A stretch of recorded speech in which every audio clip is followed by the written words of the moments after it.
On dit que la police protège le peuple. Mais que se passe-t-il quand elle sert surtout les intérêts des puissants ? Juan Branco nous livre une analyse explosive sur la dérive du pouvoir politique et la véritable fonction des forces de l'ordre. Vous avez mis, certes, il y a encore des lignes de CRS, des fils de policiers, des agents de renseignement et tout un appareil de pouvoir symbolique et réel, prêt à tout pour les protéger. Là, dans votre livre, vous parlez principalement de l'élite et de la bourgeoisie. Mais parce que les policiers ne protègent pas le peuple aujourd'hui ?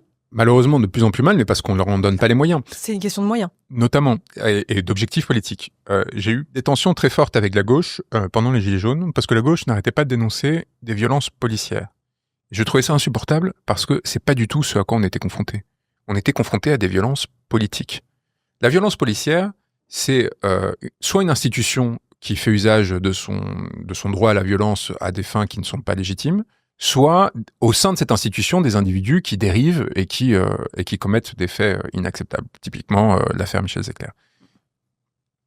La violence politique, c'est autre chose. C'est donner instruction à des policiers, des forces de l'ordre, des gendarmes, des gens qui sont censés défendre la société, d'aller faire défendre le pouvoir et utiliser tous les moyens nécessaires pour s'assurer que les intérêts de ce pouvoir soient préservés. Vous pensez qu'on leur dit qu'ils peuvent utiliser tous les moyens nécessaires ? Que c'est un ordre qui est donné ? Mais non seulement c'est un ordre qui a été donné, mais le préfet de police de Paris, qui a refusé d'appliquer cet ordre, a été exfiltré au profit de Didier Lallemand. C'est acquis. Le Monde a révélé sur les premiers actes des Gilets jaunes les instructions qui avaient été données par la hiérarchie politique aux policiers pour impacter, comme ils s'appellent. C'est-à-dire l'explosion. Si vous regardez les courbes sur les éborgnements et les mutilations, elle suit ces instructions-là. Décrire le policier comme quelqu'un d'assoiffé de violence ou qui, par lui-même, prendrait plaisir à éborgner quelqu'un ou ainsi de suite, c'est ne rien comprendre à ce qui s'est joué pendant cette période-là. Ce qui s'est joué pendant cette période-là, c'est qu'à un moment donné, ce pouvoir politique refusait de concéder aux demandes que faisait une partie de la population, qui à l'époque, au début des Gilets jaunes, avant qu'il y ait toute la dérive, y compris la violence médiatique qui a essayé de le fracasser, il y avait quand même 85% d'approbation populaire. Même les mouvements sur les retraites et ainsi de suite, c'est 20% de moins. Enfin, vous voyez, c'était exceptionnel. Donc, c'est quelque chose qui mettait en tension. Mais pourquoi est-ce que le pouvoir voulait pas l'entendre ? Parce que le fondement même de ce qu'il faisait était remis en question. La taxe carburant, ça avait vocation à financer le CICE. Et le CICE, c'est un cadeau qu'Emmanuel Macron a fait aux élites qui lui ont permis d'arriver au pouvoir. Donc, c'était en fait impossible. Il était dans la quadrature du cercle. Et donc, on a fait usage de la police pour fracasser et inhiber un mouvement populaire.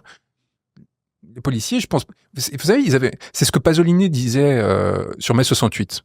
Justement, il y avait tous ces discours CRS égale SS et tout ça des étudiants à l'époque. Pasolini, qui est un des plus grands intellectuels, réalisateurs, poètes italiens du XXe siècle, vraiment quelqu'un de merveilleux, en tant qu'artiste, et qui était catholique marxiste. Vous voyez, une sorte de... très, très italien.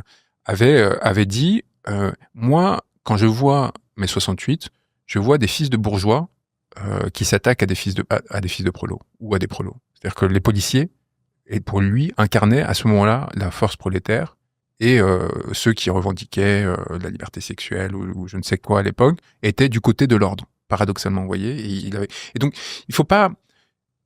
Les forces de l'ordre à ce moment-là, on aurait tous aimé qu'elles-mêmes réfrènent les instructions qui leur auraient été données et disent soit on dépose les boucliers, soit on refuse de faire telle ou telle chose, soit on refuse d'utiliser les LBD.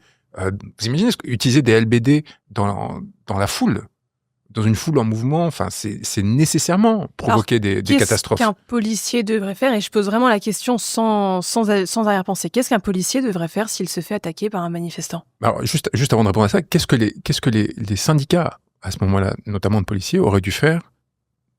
Pas demander des primes comme ils l'ont fait, parce qu'ils ont profité de ce moment de rapport de force qui leur a été favorable. Et si vous reprenez les mesures prises par Emmanuel Macron à son retour d'Argentine où il était un G20, au moment où ça avait le plus chauffé, c'est immédiatement aligner de l'argent pour ajouter au salaire des forces de l'ordre, pour acheter leur fidélité. Vous voyez, là, il y a une forme de trahison du peuple français. Par contre, le policier qui est en train de se faire fracasser, soit il recule, soit il parle avec sa hiérarchie pour voir comment réagir, mais enfin, c'est pas sa responsabilité individuelle. Si on lui tombe dessus. Bien sûr qu'il doit se défendre. Il doit se défendre pour se dégager de la situation, comme tout être humain qui se fait attaquer. Ça, c'est pas. Mais par contre, il faut pas qu'il profite du fait qu'il va être, par exemple, armé avec des armes létales. Enfin, vous voyez, cette proportionnalité doit rester à tout moment. Oui, mais est-ce que tous les policiers aujourd'hui tapent les manifestants ou agressent les gens? C'est exactement ce que je dis, c'est que quand ça arrive, à 90%, il y a quelques... On a été confronté à tellement... Ça a été tellement long qu'on a fini même par connaître, ce qui est vraiment pas très drôle. Hein. Enfin, je connais même les commandants de police à Paris, enfin, je veux dire de nom et de visage, parce que à force de travailler sur ces dossiers et d'avoir même été... il y en a quelques-uns qui sont clairement des gens déviants. Et quand vous nommez Didier Lallemand à la tête de la préfecture de police de Paris, vous envoyez un petit signal qui consiste à dire on va plutôt récompenser ceux qui ont une sorte de petite tendance à la méchanceté, à la cruauté, à la violence, plutôt que des gens qui sont un peu normaux quelque part. Donc ça existe.